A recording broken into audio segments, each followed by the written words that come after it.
እናቴ ወንድሞቼ ለገበሬ ለአንድ አመት ለኮንትራት ልሸጣቸው ነበር። ትንሾች ነበሩ። እናትሽ ወንድሞቼ ለገበሬች ኮንትራት ልሸጣቸው ነበር ለአንድ አመት ልጆቹን። ከዛ እሷ ወደ ድሬዳዋ ተመልሳ ስራ ልሰራ ማለት ነው። 6 ወር በምትለኝ ጊዜ እኔ ለምግብ ነበር የመጣሁት። ምግብ ምን በላው አልነበረኝ። እግዚአብሔር ሲተካየውኝ ሰው በህይወትሽ ላይ ሰው ሲተካ እዚህ ቤት መጥቼ ትንቢት ነግረኝ ነበር። ከዛሬ 4 አመት በፊት በ6 ወር ውስጥ የቤተሰቦችሽ ታሪክ ይቀየራል ብለኝ። እናቴ የቤት ኪራይ ውስጥ ነበር የምትኖረው። ለእናቴ ቤት ሰራውላት በ6 ወር ውስጥ። እሺ እናቴ ጥሩ ትዳር ነበራት። ትዳሯ ተበተነ። ከዛ እግዚአብሔር ታሪካችሁን ሲቀይር አየዋለኝ አልከኝ እዚሁ ቤት። እናቴ ለወንድሞቼ የምታበላቸው ስታጣ ለገበሬ ኮንትራት ትሰጣቸዋለች እና እንደዛ ልታደርግ ነበር። እዚህ መጥቼ ትንቢት ነገርከኝ። ምግብ መብላት እንቸገር ነበር። በላን ጠጣን። እግዚአብሔር ለእናቴ ቤት ሰራላት። እዚህ ቤት ትንቢት ነገረኝ። ክብር ለኢየሱስ ይሁን።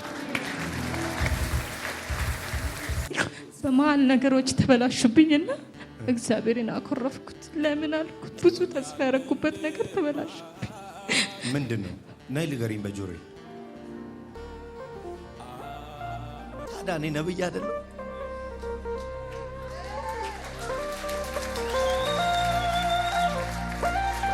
ሰው በህይወትሽ ላይ ሲተካ አየው ብያር ለመጣሁት ሲከፋኝም የማዋይ ገበናዬን የማሳይ ለክፉ ቀን ትሆናለህ ቢመኩብ ሲከፋኝ የማዋይ ገበናዬን የማሳይ ለክፉ ቀን ትሆናለህ ቢመኩብ ታስመካለህ። ዛሬ ታዲያ እንዴት መጣሽ አኩርፈሹ? ወንድሜ ዩኒቨርሲቲ ሄዷል ሐዋሳ። እዚሁ ነበር የተናገርከኝ እና ስራ ቁሜ ቤተሰብ እረዳለሁ ብሎኝ ነበር። ከዛ እግዚአብሔር በድል ሲያስተምረው ያያለሁ ነግሬህ ነበር። አኖይንቲንግ ኦይል ሰጠኝ። እግዚአብሔር በሚገርም ውጤት ሐዋሳ ዩኒቨርሲቲ ሸኘው። ትምህርት አቆማለሁ ብሎሽ ነበር? ትምህርት አቁሜ ቤተሰቤን እረዳለሁ። እግዚአብሔር ነገሮችን ሁሉ ቀየረ። ወንድሞቼ አገልጋይ ናቸው።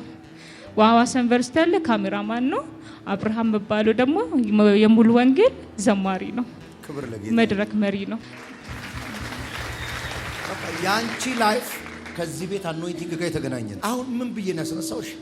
ሰው ተካል። ሰው ይተካል። በእውንሽም በህልምሽም አሜን። አይተሽው ማታውቂው አሜን። እግዚአብሔር ያዘጋጀው ሰው አሜን። አጠገብሽ እንዲያቆምኩት አሜን። አሜን። ይሁን አለ ሆነ።